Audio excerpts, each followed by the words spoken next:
আমরা আলোচনা করছি। স্টুডিওতে আমন্ত্রিত হয়েছেন দুইজন আলোচক। আমার ডান পাশে আছেন সাইদ আব্দুল্লাহ, বাম দিকে ফরিদুল হক। আমরা বিরতির আগে সাইদ আব্দুল্লাহ আপনার সঙ্গে আলোচনা করছিলাম ইলেকশনের যে ট্রাম্প কার্ড বলে থাকি আমরা, সেই ট্রাম্প কার্ড নিয়ে। বিএনপির ট্রাম্প কার্ড কোনটি বা জামাতের ট্রাম্প কার্ড? আমি ওইটাই বলছিলাম, আমি ওই আলোচনায় টানছিলাম যে বিএনপির trump card definitely Tarique Rahman himself. এবং এই কাজটা কি উনি খুবই স্মার্টলি যে কাজটা করছেন, উনি দেখবেন এমন কিছু কিছু স্কুপ দিয়ে দিয়েছেন যেগুলো নিয়ে অনেক মানুষ কথাবার্তা বলছে, কিন্তু উনি প্রত্যেকটা এলাকায় গিয়ে কিন্তু ওনার পরিকল্পনাটা যেটা কিছু কিছু ব্যাপার নিয়ে আপনি সমালোচনা তুলতেই পারেন, ফেয়ার এনাফ, প্রত্যেকটা মানুষকে নিয়ে সমালোচনা করার কিছু জায়গা থাকতেই পারে, কেউই সমালোচনার ঊর্ধ্বে নয়। কিন্তু আপনি কিন্তু অনেকগুলো পলিসি উনি কিন্তু থ্রু করে দিতে পেরেছেন। এবং ইন্টারেস্টিং ব্যাপার দেখেন, ধরেন ফ্যামিলি কার্ডের মতো ব্যাপার, ফার্মার্স কার্ডের মতো ব্যাপার, হেলথে পাবলিক প্রাইভেট পার্টনারশিপের মতো ব্যাপার, তারপর এনভায়রনমেন্ট রিলেটেড ইস্যু যেগুলো কথা বলেছেন, বা ইনফ্যাক্ট ইকোনমি, ওই যে $1 ট্রিলিয়ন ইকোনমির কথা যেভাবে বলেছেন, ওনার কিন্তু অনেকগুলা প্ল্যান বাস্তবায়নযোগ্য, অন্তত পক্ষে যদি এক্সিকিউট ঠিক মতো করা যায় বাস্তবায়নযোগ্য হবে। আবার একটা ব্যাপার আছে, উনি ওই বিভিন্ন পলিসি দেখবেন ইস্তেহার ঘোষণা করা হয়েছে 6 তারিখে, কিন্তু বিএনপির যেগুলা মানুষের কাছে যেগুলো পৌঁছানো দরকার, একটু খেয়াল করে দেখেন সেই পলিসিগুলো কিন্তু 2 মাস আগের থেকে অলরেডি মাঠে আছে। ওই বিভিন্ন প্রজেক্টগুলার আওতায়, বিভিন্ন ইসের আওতায় উনি কিন্তু অলরেডি ওনার প্ল্যানগুলো, ধরেন ফ্যামিলি কার্ডের ব্যাপার তো নতুন আলোচনা হচ্ছে না, অনেক আগে থেকে আলোচনা করা হচ্ছে। এবং দেখেন উনি ফ্যামিলি কার্ড যখন আলোচনাটা তুলেছেন, তারপরে যেটা হয়েছে, বিপক্ষ উইং যারা যারা আছে তারা ফ্যামিলি কার্ড নিয়ে আলোচনায় এমনভাবে মজে আছে, অ্যাপারেন্টলি যেটা দেখা যাচ্ছে, তার মানে এটা মিশনটা কিন্তু সাকসেসফুল। তার কারণটা কি, আপনি কিন্তু তাহলে এক স্কুপ দিয়ে অন্যরা কি করবে সেটা বলছে না, না বলে এইটা কেন ঠিক না, এটা অমুক না তমুক না, মানে আপনি কিন্তু ওই আলোচনাটাকে রিলেভেন্ট করে ফেলেছেন। এমনকি কৃষক কার্ড নিয়েও কথা বলেছেন, এটা নিয়েও এত বেশি পরিমাণ কথাবার্তা বলছে। কিন্তু এই ব্যাপারটা কি হয় জানেন, একজন মানুষ কিন্তু দেখে যে সে কি পাইলো। আমি বলছি না যে এই কাজগুলা 100% এক্সিকিউশন হবেই, কারণ এই মুহূর্তে বসে বলাটা আসলে অমূলক একটা ব্যাপার, কিন্তু এইগুলো যদি সাকসেসফুল করা যায়, এটা তো বাংলাদেশের মানুষের জন্য ভালো হবে, কোনো সন্দেহ ছাড়াই। এমনকি কৃষকদের আপনি জাস্ট চিন্তা করেন 10,000 টাকা পর্যন্ত মওকুফের যে ব্যাপারটা। আবার আরেকটা ব্যাপার চিন্তা করেন, জাস্ট ধরেন একজন মিডল ক্লাস ইনকামের একজন মানুষ, উনি ডিএমসিতে চিকিৎসা নিতে যান, উনি কিন্তু কি করতে পারেন না, উনি এই যে বিআরবি হসপিটালও তো আছে, বিআরবি হসপিটালে যাইতে পারেন না, স্কোয়ারে যাইতে পারেন না, এভারকেয়ারে যাইতে পারেন না, ইউনাইটেডে যাইতে পারেন না, কিন্তু এমন কোনো ট্রিটমেন্ট থাকতে পারে যে জায়গায় দেখা যাবে ইএমসির আইসিইউ পাওয়া যাচ্ছে না, বাট ওই জায়গায় ফাঁকা। সো এই যে পাবলিক প্রাইভেট পার্টনারশিপ করার মাধ্যমে যদি এমন হয় যে কস্টটা আপনার বাইরে হয়তো ওই কস্টটাই আপনার এই ধরনের ভালো ভালো প্রাইভেট হাসপাতালে গিয়ে একই কস্টে আপনি ট্রিটমেন্টটা করাই নিতে পারছেন, বাদ বাকি টাকাটা গভর্নমেন্ট বিভিন্নভাবে অ্যাডজাস্ট করার চেষ্টা করছে, এই যে একটা সুবিধা, আপনি যখন চুপচাপ বসে থেকে দেখবেন আপনার কাছে মনে হয় আরে ব্যাপারটা তো খুব চমৎকার ব্যাপার। এখন দেখেন প্রতিপক্ষ শিবিরের কেউ যদি এই প্রবলেম সলভটা না করে সারাক্ষণ এই পলিসির সমালোচনা করে, আদতে সেই পলিসিটা যে খুবই চমকপ্রদ হয়েছে সেটা আলোচনা চলছে, সেটা ফ্যামিলি কার্ড নিয়ে। তারা বাজেটের কথা বলছে, বাজেটের প্ল্যানটা দেখবেন বিএনপি ডিটেইল উন্মুক্ত করে দিয়েছে, রাইট? এটা একটু লম্বা আলোচনা করছে এই জন্য, তাহলে বুঝতে সুবিধা হবে। কেউ বলতে পারে ফ্যামিলি কার্ডের এটা কোথা থেকে আসবে, উত্তরটা হলো বাংলাদেশের সোশ্যাল সেফটি নেট আছে, সোশ্যাল সেফটি নেটের বাজেট কত?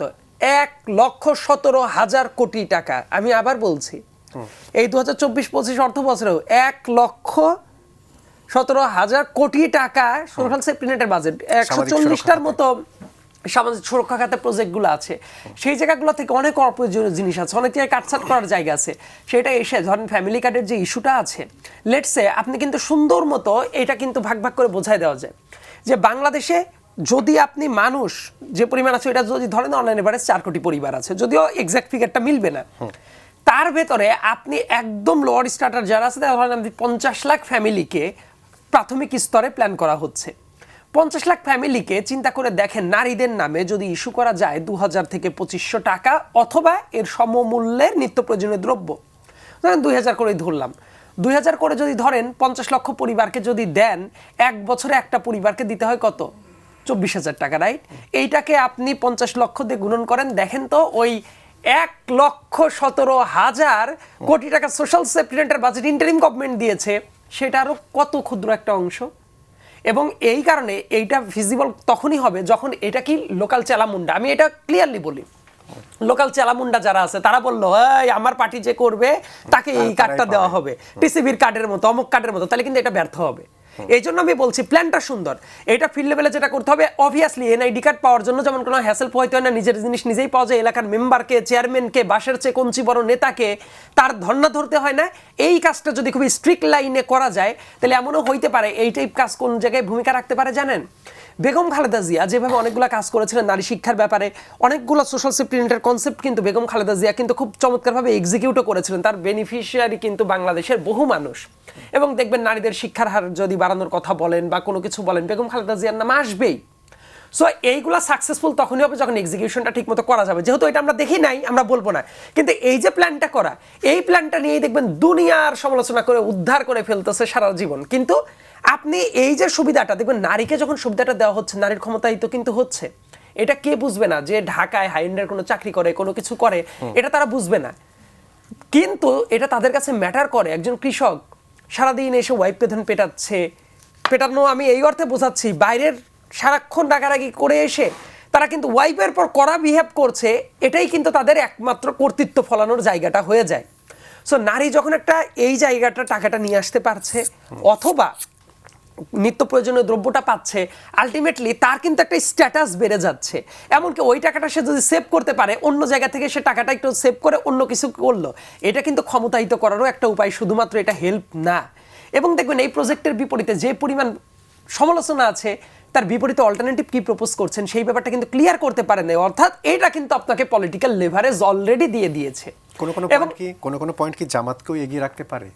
কিছু কিছু জায়গা হইতে পারে, যেমন জামাত যে কাজটা করছে, ধরেন যে বিএনপি কিছু কিছু জায়গায় যেমন এটা হয়েছে, ধরেন যে চাঁদাবাজির কিছু অভিযোগ আছে, সেটা পলিটিক্যাল স্পেকট্রামে আছে কম বেশি, কিন্তু বিএনপির আমার কাছে যেটা মনে হয় যেসব জায়গায় ত্রুটি আছে, যেসব জায়গায় ফল্ট আছে, সেগুলোতে অ্যাড্রেস করা উচিত, রাইট?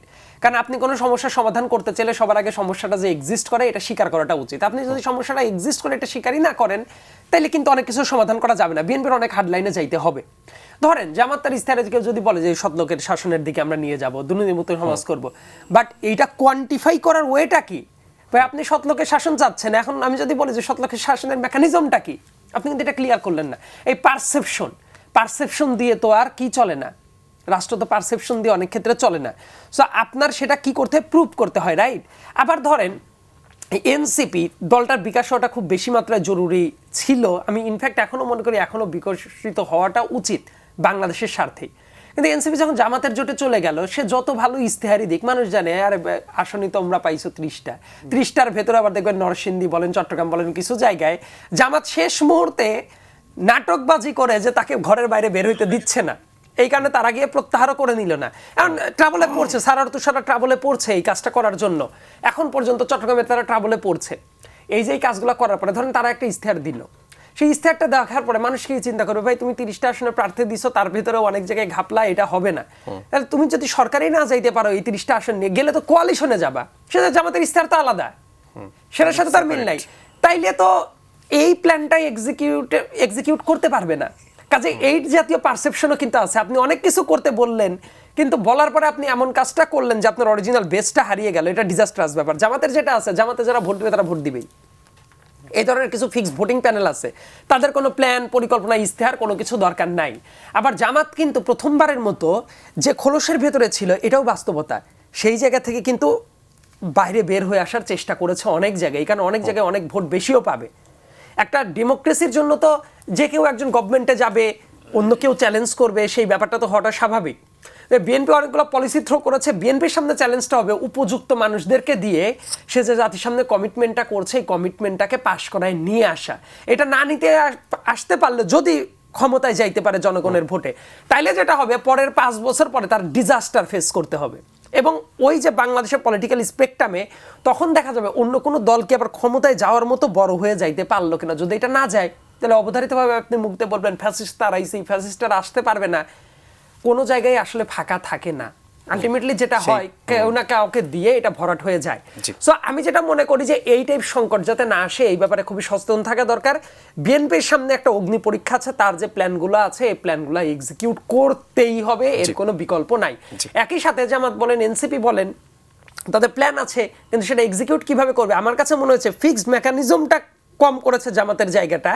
কিন্তু জামাত যেটা ট্রাই করছে যে ঠিক আছে, বিএনপির যারা অপছন্দ করে সব ভোট বোধহয় এক জায়গায় চলে আসবে, এই একটা পারসেপশন বোধহয় তাদের ভেতরে চলছে বলে আমার অনুমান but this is not conclusive. জি, আমরা একটু ভিন্ন প্রসঙ্গে আলোচনা করতে চাই। যে বিষয়টা আমরা জেনেছি যে যতগুলো ভোট কেন্দ্র রয়েছে তার মধ্যে অন্তত 90% কেন্দ্রে সিসিটিভি ক্যামেরা থাকবে, মোতায়েন থাকছে প্রায় 9.5 লাখ আইন শৃঙ্খলা বাহিনীর সদস্য।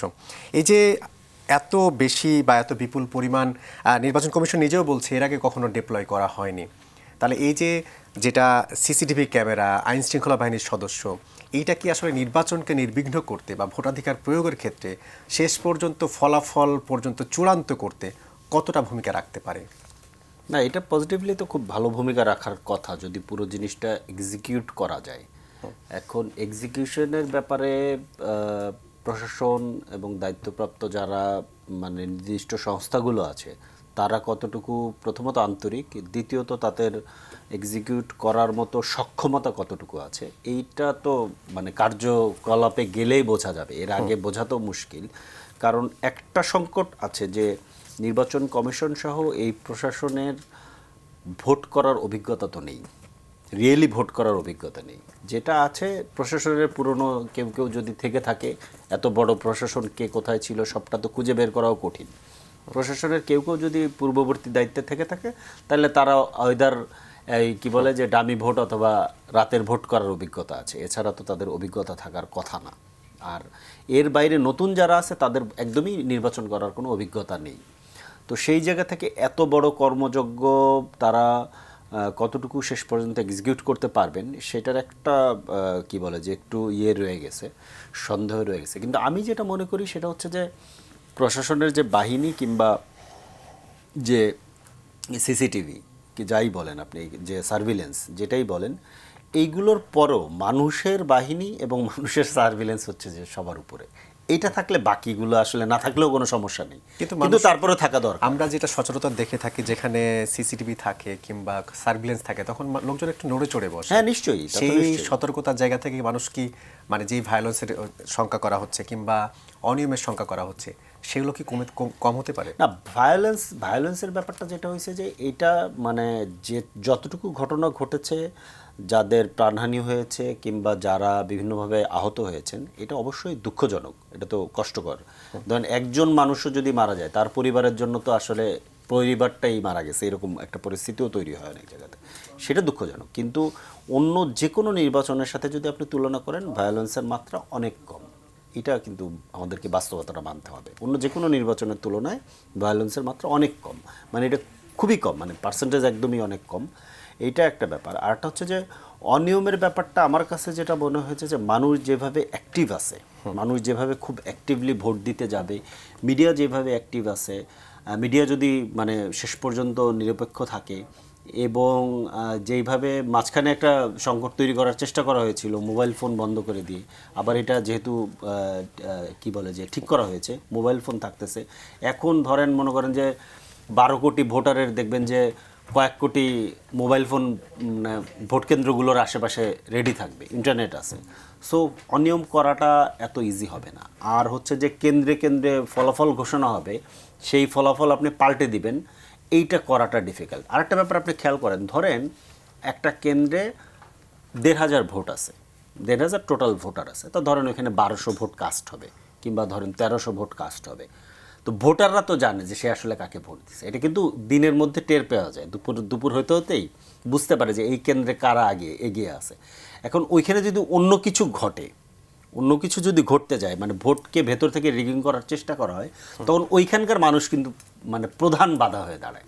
সেখানে প্রশাসন থাকবে, নিরাপত্তা বাহিনী থাকবে, সবাই থাকবে। তো সব মিলিয়ে পরিস্থিতিটা আসলে ডিফিকাল্ট, সব মিলিয়ে মানে অনিয়ম করার জন্য পরিস্থিতিটা ডিফিকাল্ট।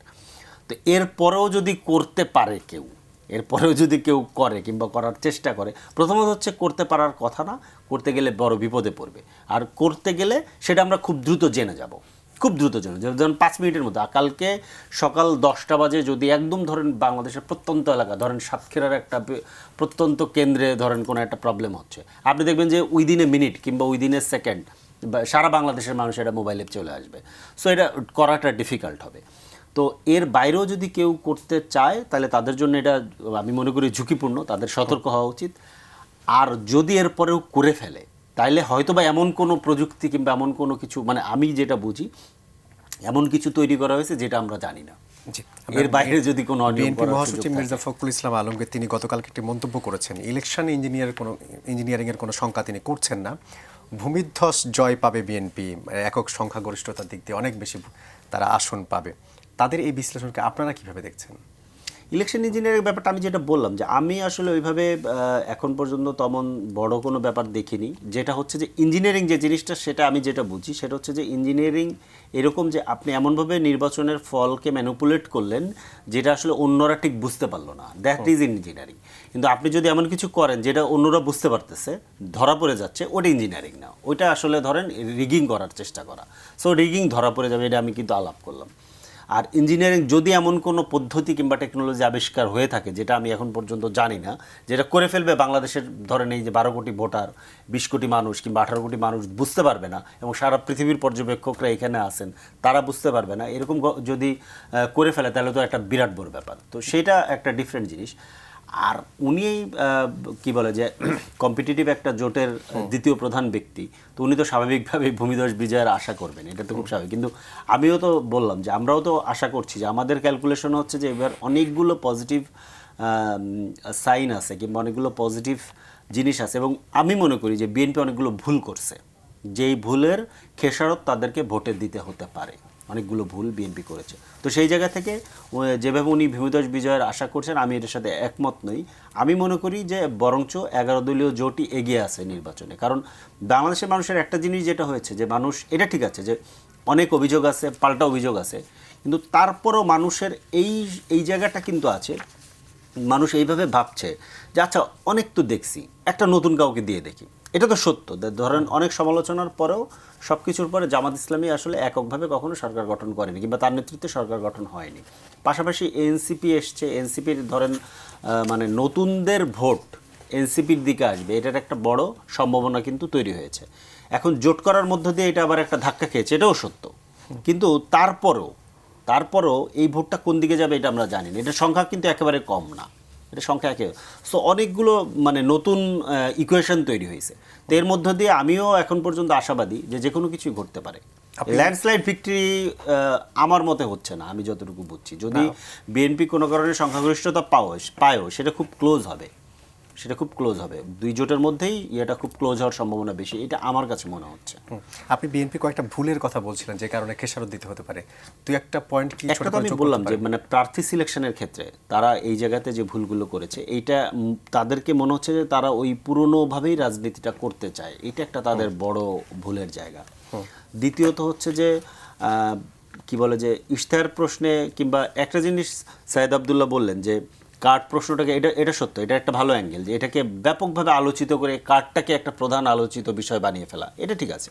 কিন্তু পাশাপাশি এটাও ঠিক যে এইটা আদৌ কতটুকু সম্ভব কিংবা সম্ভব নয়, প্রশ্নটা কিন্তু রয়ে গিয়েছে। কেউ কেউ কিন্তু এই কার্ড নিয়ে সমালোচনাও করে, বলে যে টিসিবির তো আগের কার্ড ছিল। হ্যাঁ, আমি যেটা বললাম যে সমালোচনার মধ্য দিয়ে ওই প্রশ্নটা রয়ে গেছে। আর একটা জিনিস যেটা সেটা হচ্ছে যে বিএনপি ইশতেহারের মধ্যেও ধরেন অনেকগুলো জায়গা আমরা যদিও এখানে বিএনপি একটু চালাকি কিংবা বুদ্ধিমত্তার পরিচয় দিয়েছে। আমি বলবো যে তারা খুব একদম লাস্ট টাইমে এসে ইশতেহার দিয়েছে, তো এটা নিয়ে আমরা ব্যাপক মাত্রায় সমালোচনা করার সুযোগ কম পেয়েছি, কারণ তখন টিআরপি অন্যদিকে ছিল। টিআরপিটা আসলে ইশতেহার নিয়ে আলোচনার মধ্যে যায় না, কিন্তু আমরা বারবার চেষ্টা করেছি যে ইশতেহারকে আলোচনার কেন্দ্রবিন্দু করার জন্য, এটা আমরা পারিনি। এই জায়গাতে আমাদের কিছুটা দুর্বলতা আছে, আমি এটা স্বীকার করছি। যেমন ধরেন বিভিন্ন কারণেই হয়েছে, যেটা যেমন ধরেন আমি 2-3টা খুব সিরিয়াস ধরেন আমার নিজের অবজারভেশন আছে, সেটা হচ্ছে আমি এগুলো কখনো বলার সুযোগও পাইনি এরকম ওইভাবে। যেমন ধরেন 1 ট্রিলিয়ন 2034 সালের মধ্যে 1 ট্রিলিয়ন ইকোনমি করবে বলছে, জামাতও বলছে যে 2040 সালের মধ্যে 2 ট্রিলিয়ন করবে। আমি অর্থনীতির লোক না, কিন্তু আমি কয়েকজন অর্থনীতির ছাত্র শিক্ষক তাদের সাথে কথা বলছি যে এটা রিয়েলি, এবং আমি ডেটাগুলো আসলে নিজে ভেরিফাই করার চেষ্টা করছি তারা যে ডেটাগুলো আমাকে বলছে এটা আসলে সম্ভব কিনা। আমাকে এক দাগে মোটা দাগে বেশিরভাগ মানুষ বলছে যে এটা সম্ভব না। কেন? আমি আপনার ডেটা বলি, ওনাদের প্রাপ্ত ডেটা, এগুলো ইন্টারনেটে আছে। যেমন বাংলাদেশের বর্তমান প্রবৃদ্ধি হচ্ছে 4%। যদি আপনাকে 2034-এ 1 ট্রিলিয়ন ধরতে হয় তাহলে ইনস্ট্যান্ট এটাকে 9%-এ নিতে হবে এবং কন্টিনিউ করতে হবে 9%-এ। তাহলে 26 থেকে 34 8 বছর আপনাকে কন্টিনিউ যদি আপনি 9%-এ রাখেন তাহলে কেবলমাত্র 1 ট্রিলিয়ন ধরা সম্ভব।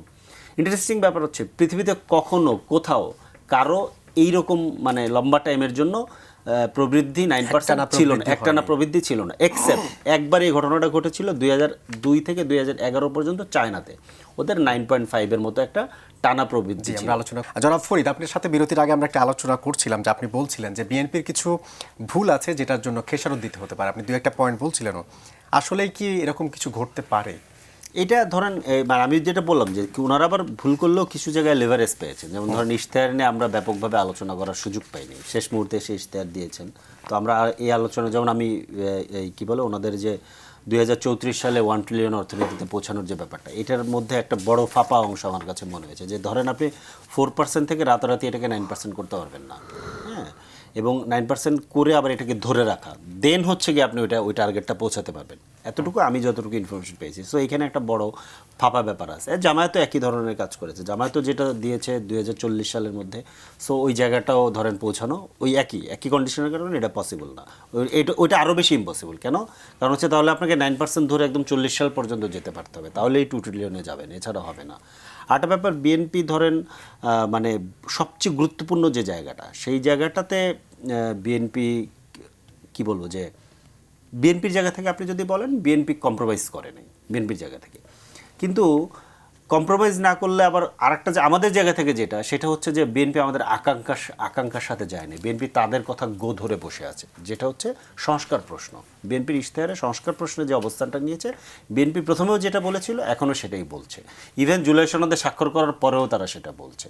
তো এই যে জায়গা, যেমন আপার হাউসে পিআর সিস্টেমে সিট বন্টনটা হবে কিনা, এটা কিন্তু বিএনপি তার আগের অবস্থানে থাকতেছে, যে ভোটের অনুপাতে সিট বন্টনটা হবে না, সেই আসনের অনুপাতে হবে, এটাই কিন্তু বিএনপি ইশতেহারে বলেছে। এবং ধরেন সাংবিধানিক প্রতিষ্ঠান, আমাদের কিন্তু এই দুইটা ছিল প্রধান আর্গুমেন্ট, বিএনপির সাথে আমাদের এই আর্গুমেন্টের জায়গা সংস্কার প্রশ্নে প্রধান দুইটা আর্গুমেন্ট ছিল, যে আমরা যেটা বলছি যে সেপারেশন অফ পাওয়ার, এই জায়গাটা যতটুকু পারা যায় এনশিওর করেন, এবং হচ্ছে অ্যাকাউন্টেবিলিটি, সরকারের অ্যাকাউন্টেবিলিটি যতটুকু পারা যায় এনশিওর করেন, এবং একটা বেটার নির্বাচন ব্যবস্থা। এই তিনটা হচ্ছে আমাদের কিন্তু রাষ্ট্র সংস্কার প্রশ্নে প্রধান আর্গুমেন্ট। মানে আমরা যদি সুশাসন এবং ধরেন গণতান্ত্রিক রাষ্ট্রের ব্যবস্থাপনা করতে না পারি, তাহলে কিন্তু এই জায়গায় বাংলাদেশ আমরা যেখানে নিতে চাই সেটা আমরা নিতে পারবো না। মানে অর্থনীতি, গণতন্ত্র ছাড়া ডেভেলপড অর্থনীতি এটা করা সম্ভব হয় না। অর্থনীতির আলাপ অনেক আমরা বলছি, সোশ্যাল সেফটি নেটের কথা বলছি, কিন্তু প্রাইমারি কন্ডিশন হচ্ছে আপনাকে গণতন্ত্র লাগবে, সুশাসন লাগবে, এই জায়গাতে কোনো ইয়ে না। বাংলাদেশে যেটা হয়েছে যে আমরা রুল অফ ল চাই, কিন্তু বাংলাদেশ তো অলওয়েজ রুলড বাই ল হয়েছে, এটা আইনের লোক উনি আরও ভালো বুঝবেন। ডিজিটাল নিরাপত্তা আইন তো আইন, এটা তো সংসদে তৈরি করা হয়েছে, কিন্তু এটা নিয়ে কী পরিমাণ জুলুম হয়েছে এটা তো আমরা জানি। আমরা ওই আইন দ্বারা আমরা রুলড হয়েছি। তো এইটা যাতে করতে না পারে, এটা যাতে একটা চেকস অ্যান্ড ব্যালেন্স থাকে, সেইটার করার জন্যই কিন্তু আমরা বিভিন্ন রকম মানে আলোচনা, এটা যে এককভাবে এনসিপি এনেছে তা না, এটা একটা সামাজিক পরিস্থিতি, এটা একটা রাজনৈতিক পরিস্থিতি তৈরি হয়েছে গত ফ্যাসিবাদী আমলের মধ্য দিয়ে, আমাদের বোঝাপড়ার মধ্যে এটা আসছে যে এই জায়গায় আমাদের চেকস অ্যান্ড ব্যালেন্স লাগবে, সেই জায়গাটা থেকেই কিন্তু এটা এসছে। যেমন ধরেন এইটা তো সত্য, আমরা বারবার এই আর্গুমেন্টটা করেছি যে 72-এর যে বন্দোবস্ত, 72-এর যে সংবিধান, এখানে একটা এককেন্দ্রিক ব্যবস্থা গড়ে উঠেছে। আমরা আসলে একটা বহুকেন্দ্রিক ব্যবস্থা, এবং এর মধ্যে একটা আমরা চেকস অ্যান্ড ব্যালেন্স এবং পাওয়ারের সেপারেশন, এটা একদম গণতন্ত্রের বেসিক জায়গা। তো সেই জায়গাতে বিএনপির ইশতেহারের মধ্যে এরকম একটা শব্দ আছে যে বিএনপি সংবিধানের এককেন্দ্রিক ব্যবস্থাকে বহাল রাখতে চায়, ধারাবাহিক রাখতে চায়। তার মানে হচ্ছে যে আবারও সেই ফ্যাসিবাদীদের জন্য উপযোগী যে কাঠামো, সেই কাঠামোর পক্ষে কিন্তু বিএনপি দাঁড়াচ্ছে। এখন এইটা আমরা এটা নিয়ে অথবা ওই মাত্রায় আমরা আলোচনা করতে পারি। এটা কি ফ্যাসিবাদীদের নতুন করে বাইরে আসার বা নতুন করে রাজনীতিতে ফেরার সুযোগ করে? এটা ফ্যাসিবাদীদের নতুন করে রাজনীতিতে করার সুযোগ করে দেওয়ার ব্যাপার না। ব্যাপারটা হচ্ছে যে যখন আপনি একটা এককেন্দ্রিক কাঠামো রাখবেন, চেকস অ্যান্ড ব্যালেন্স থাকবে না, এবং হচ্ছে যে আপনার পাওয়ারগুলো যখন সেপারেট হবে না, সব এক জায়গায় থাকবে, অ্যাকাউন্টেবিলিটি থাকবে না, তখন যেটা হবে যে এই কাঠামোটা হচ্ছে একটা ফ্যাসিবাদ উপযোগী কাঠামো। এখন সেই কাঠামোর মধ্য দিয়ে আমার যতটুকু বোঝাপড়া, বিএনপিকে আমি যতটুকু রিড করছি, 45 বছর বিএনপির বয়স হয়েছে, সেইখানে বিএনপির পক্ষে কিন্তু একটা ফ্যাসিস্ট রাজনৈতিক শক্তি হয়ে ওঠা সম্ভব না। বিএনপির মধ্যে ওই এলিমেন্টের ঘাটতি আছে, ঠিক আছে। কিন্তু যখন কাঠামোটা অক্ষুণ্ণ থাকবে, কারণ আপনার জন্য কাঠামো কিন্তু প্রতিদিন আপনি চেঞ্জ করতে পারবেন না, আপনার একটা ঐতিহাসিক মুহূর্তে কাঠামো চেঞ্জ করার সুযোগ আসবে। যেমন আমাদের সামনে সুযোগ ছিল 72 সালে মুক্তিযুদ্ধের পরে আমরা পাকিস্তানি এবং ব্রিটিশদের কাঠামোকে আমরা কন্টিনিউ করবো না, এটা আমাদের সামনে সুযোগ ছিল। সেটা ওই সময় শেখ মুজিবুর রহমান এবং তাদের গংয়ের কারণে এটা হয়নি, তারা কিন্তু ওই কাঠামোকে বহাল রেখেছেন। আবার একটা সুযোগ এসেছিল 90-তে। সো ওইখানে আমরা ধরেন ওই মানে বদল করছি, কি বলে যে সরকার পরিচালনার ব্যবস্থা প্রেসিডেন্সিয়াল থেকে প্রধানমন্ত্রীতে গেছে, কিন্তু 72-এর কাঠামো বহাল রেখেছি। আবার একটা সুযোগ এসেছে কিন্তু 24 সালে। এই সুযোগ আবার কবে আসবে আমরা কিন্তু জানি না। তো এই সময় যদি আমরা এই কাঠামোটাকে মানে সংস্কার করে নতুন কাঠামোতে যেতে না পারি, তাহলে কিন্তু আমরা আবার ওই পুরনো মধ্যে থেকে যাব। তো সেক্ষেত্রে ধরে নিলাম তর্কের খাতিরে যে আগামীকালকের নির্বাচনে বিএনপি জিততেছে। বিএনপি জিতলে বিএনপি ফ্যাসিস্ট হবে না, কিন্তু বিএনপি তো আজীবন ক্ষমতায় থাকবে না, আর আজীবন ক্ষমতায় থাকলে সেও তো ফ্যাসিস্ট হয়ে উঠবে, তাই না? ছোট করে জানতে তার মানে হচ্ছে যে অন্য যে কেউ নির্বাচন করছে, কালকে ভোট গ্রহণ হতে যাচ্ছে, অ্যাজ এ এনসিপি কিংবা অ্যাজ এ একজন পলিটিশিয়ান বা পলিটিক্সের পার্টি থেকে বিএনপিকে এবারের কতটি আসন দিতে চান? না, এটা বিএনপি তো আমি আসন দেওয়ার কিছু না, জনগণ ভোট দিবে। আমি আশা করি যে বিএনপি পার্লামেন্টে একটা ভাইব্রেন্ট দল হবে, সেটা বিরোধী দলে থাকুক এবং সরকারে থাকুক। যদি সে সরকারে থাকে, সে বিরোধী দলকে ওইভাবে অংশগ্রহণ করার সুযোগ তৈরি করে দিবে, আর যদি সে বিরোধী দলে যায় তাহলে সরকারকে সে ওই ধরনের সহযোগিতা করবে যাতে একটা ভাইব্রেন্ট পার্লামেন্ট হয়। বাংলাদেশের কেন্দ্রবিন্দুটা আমরা পার্লামেন্টে করতে চাই। আবার পার্লামেন্টের যে সার্বভৌমত্বের নামে একদম এমন করে কেন্দ্রবিন্দু করতে চাই না যেখানে পার্লামেন্ট যা বলবে সেখানে চাইলে বাকশাল করে ফেলা যাবে 6 মিনিটে। ওই পার্লামেন্ট আবার আমরা চাই না। কিংবা বিরোধী দল এখানে বেশিরভাগ সময় আসলে যেতেই পারবে না, কারণ বিরোধী দল যাওয়া না যাওয়াতে পার্লামেন্টের কিছু আসে যায় না, ওইরকম পার্লামেন্টও চাই না। সো এইটা আমি চাই মূলত। জি, জনাব আব্দুল্লাহ, আপনার কাছে আমরা তো ভোট নিয়ে আলোচনা করছি, কিন্তু এবারের অন্যতম একটি সংযোজন হচ্ছে গণভোট। গণভোট প্রশ্নে একটু আলোচনা করতে চাই। এই যে গণভোট নিয়ে মানুষের মধ্যে যে সচেতনতা কতটুকু উঠলো, কেমন রেশিও হতে পারে, বা গণভোটে অনেকেই হ্যাঁ প্রশ্নে অনড়, কিংবা সবগুলো রাজনৈতিক দল যারা আছে সবাই চায় যে গণভোটে হ্যাঁ জয়যুক্ত হোক, কিন্তু না ভোটও কি পড়তে পারে? সময় আছে কতক্ষণ, সেই ব্যাপারটা গুরুত্বপূর্ণ। কারণ 2 মিনিট যদি থাকে, এই কারণে জিজ্ঞেস করলাম, এটা একটা লম্বা আলোচনার ব্যাপার। নাম্বার 1, আমি ব্যক্তিগতভাবে আমি হাবুর দেওয়ার পক্ষে, ব্যক্তিগতভাবে। এবং এই প্রসেসটাকে আমি এটাও মনে করি গভর্নমেন্ট যে মেকানিজমের মাধ্যমে এই ব্যাপারটা সেট করেছে, একটা ভস্কট পাকিয়ে ফেলেছে। এত অর্ধপৃষ্ঠা রচনা লেখার দরকার ছিল না, এবং তারপর গিয়ে হ্যাঁ নাটের দরকার ছিল না। ব্যাপারটা এরকম হইতে পারতো, ব্রেক্সিট আপনি সমর্থন করেন কি করেন না, ইয়েস অর নো।